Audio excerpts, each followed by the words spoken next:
Welcome to Unit 4. In Unit 4, we're going to go over Chapter 3.1 and 3.4.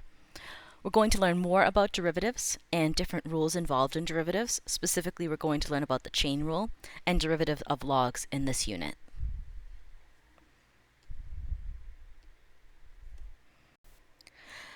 Now we've made it to 3.4, and we're going to talk about the derivative of logarithmic functions. Again, these are going to be some things that you want to commit to your notebook and just have readily available for you, but I want to prove them to you. So we're going to go through a little process of proof before we commit it to our notebook. Again, I'm first going to read it out to you just so that you have it as the book states it, and then we're going to kind of simplify it. So the derivative of a logarithmic function y equals the log base a of x, where x is greater than 0 and a is greater than 0, and a is not 1, is 1 over x ln a. Now, when a is e, we're going to have log base e, and that's a special one, and that's called natural log. So when this is going to be the natural log, the derivative is 1 over x. This is super useful, and we use it all the time. We use this one much less often, but it's still important to have. So here, our a was e, and it's going to be a really special log base e of x, which is ln x. So now let's derive this formula on the next slide. So before I can do that, I want to rewrite this in exponential form. Again, this is something you learned in pre-calculus, and so hopefully you remember that y equals log base a of x is the same thing in exponential form of x equals a to the y. So now let's take the derivative of both sides.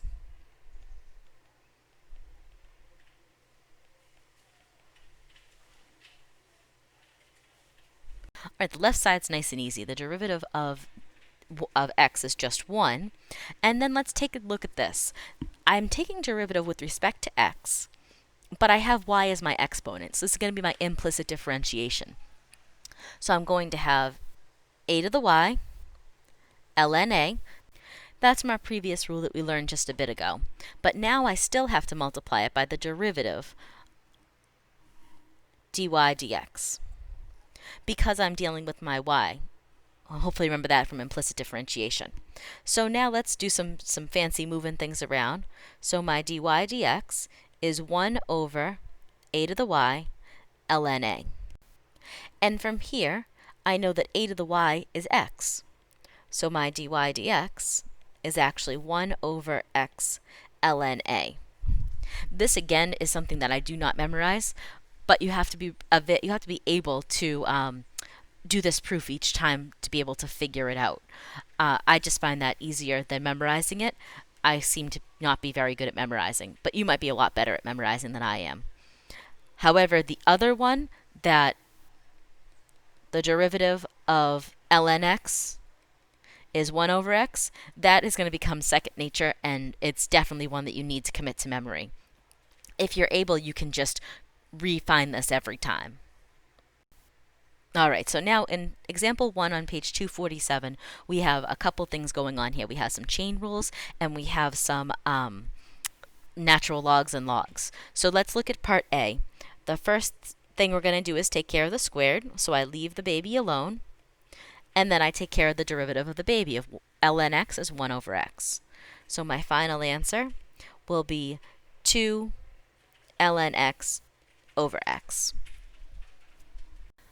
So this is important to remember. If there's no a in this case, if I just wrote the word log down, I'm talking log base 10.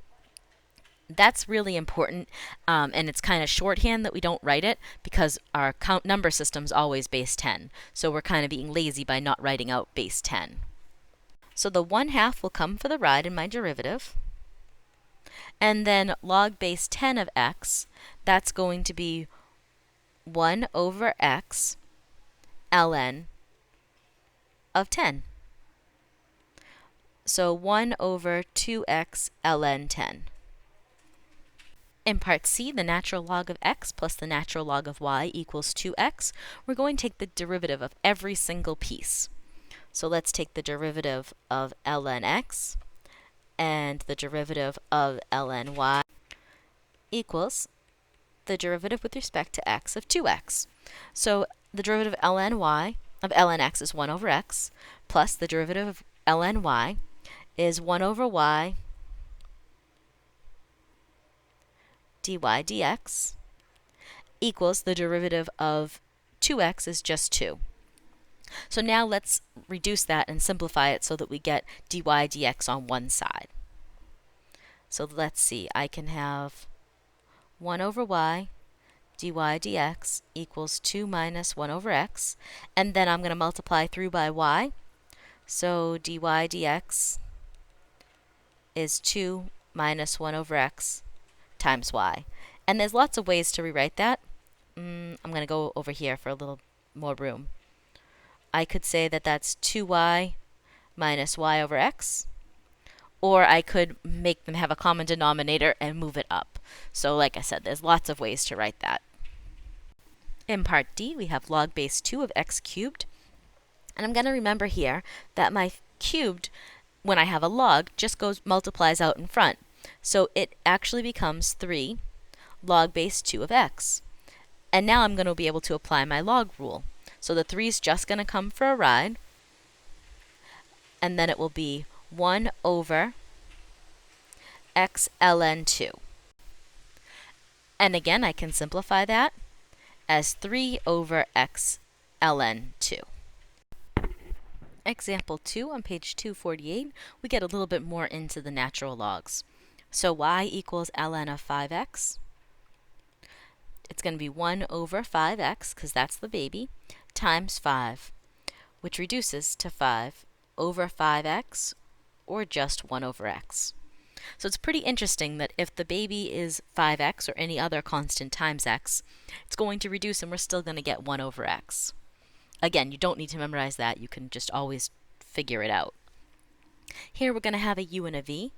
Our first function is our x, and our second function is ln x squared plus 1. So we got x and ln x squared plus 1. So my u prime is 1, and my v prime is 1 over x squared plus 1 times the baby, 2x. So y prime will be ln x squared plus 1 plus 2 times x, or 2x squared, over x squared plus 1. Again, I could make a common denominator or not. It's my choice. Let's do part C on the next page where we have a little bit more room. Boy, example 3 on page 249 definitely looks like a doozy. But we're really lucky because it's actually a log function, so there's a lot of things we can do. Hopefully you remember that when I multiply, I'm actually adding my log functions, and when I divide, I'm actually subtracting my log function. So I can rewrite this a little bit nicer and make it the natural log of 2x minus 1 cubed plus the natural log of 2x to the 4th plus 1 to the 1/2 minus the natural log of x. I made it 1/2 instead of square root so that I would have an exponent. And now hopefully you remember that I can bring my exponents out in front. So we're going to have y equals 3 times ln 2x minus 1 plus 1/2 ln 2x to the 4th plus 1 minus ln x. Now I can take the derivative, and this is a much more manageable bite-sized pieces that I have here. So the natural log, the 3 will come for a ride, and so 3, and then times 1 over 2x minus 1, and then the derivative of the baby is times 2, plus 1/2 times 1 over 2x to the 4th plus 1, and times the derivative of the baby, which is 8x cubed, minus 1 over x. So let's make this a little bit more simple to look at. So we have 6 over 2x minus 1, and then plus 8x cubed over 2 times 2x to the 4th plus 1 minus 1 over x. So that derivative was a lot more simple than it looked like it was going to be based on how crazy everything was. I could also reduce the 2 and the 8 if I wanted to, but I don't really have to. So y equals x to the x. This is example 4, and it's on page 250. The first thing I'm going to do is, before I start taking the derivative, is I need that x out of the exponent so I can do something with it. I'm going to take the natural log of both sides. So natural log of y is the natural log of x to the x. And again, that means it comes down. So the natural log of y is x ln x. Now I can do some stuff with this. When I take the derivative of this, I can take the derivative of both sides. So I have d dx of ln y, and then d dx of x ln x. So the derivative of ln y is 1 over y dy dx. And then I have to take the derivative of x ln x. So that's going to be the product rule, a u and a v. My u prime is 1, and my v prime is 1 over x. So I'm going to have ln x plus x times 1 over x. So let's make this a little bit more simple to look at. I have 1 over y dy dx equals ln x plus 1. And then if I want to get dy dx all by itself, I'm going to multiply everything by y. So dy dx is ln x plus 1, the whole thing multiplied by y. Now I look back at my original, and it tells me that y equals x to the x. So I can substitute that back in. Dy dx is going to be ln x plus 1 times x to the x. And of course I can distribute that or leave it as it is. This was a really tricky problem that involved a lot of steps and a lot of different concepts that we've talked about, so it might be important for you to try this one again on your own. Alright, so here they're asking us to use the power rule a little bit more with a little bit more tricky formulas, but no problem for us. We can certainly do that. So to find the derivative, the root 2 is going to come down, and then I'm going to have root 2 minus 1 in my exponent. And there really isn't a great way to simplify that. I can just leave it as it is. Let's take a look at part B. The pi will come out, and then I'll have a baby to take care of. So it'll be pi x squared plus 1, and then pi minus 1. That's okay, I can leave it just like that. That's going to be 3.14 minus 1. That's a number, so I'm totally comfortable with that. And then times the baby of 2x. And again, I can make it look a little bit prettier, which is 2x pi, or 2 pi x, whichever you want to write it, x squared plus 1, pi minus 1. Here's another rule that we don't use super often, but it's nice to have handy if we need it. This is how we express e as a limit. So the limit as h goes to 0 of 1 plus h to the 1 over h is e, or it's the limit as h goes to infinity of 1 plus 1 over n to the n is also e.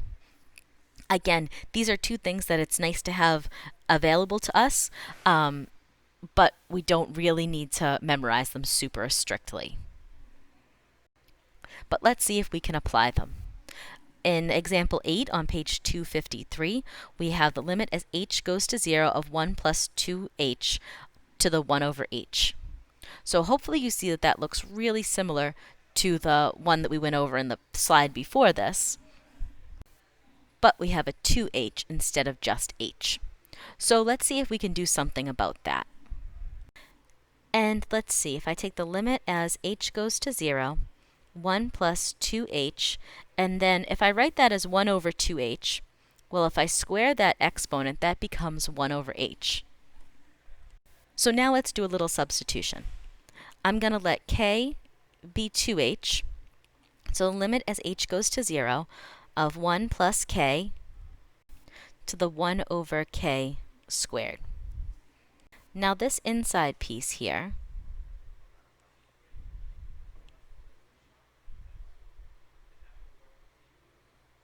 is something I already know.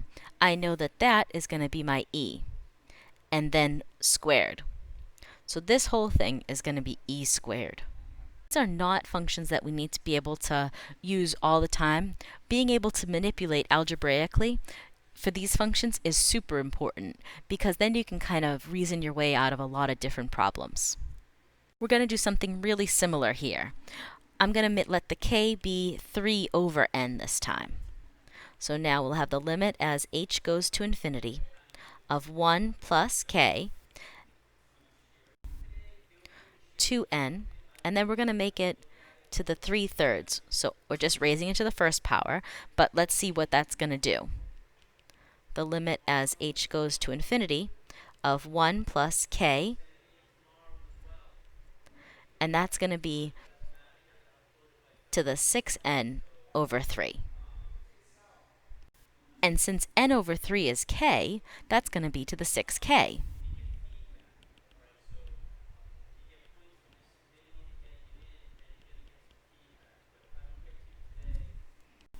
And again, I'll rewrite that. The limit as h goes to infinity of 1 plus k to the k, all to the 6th.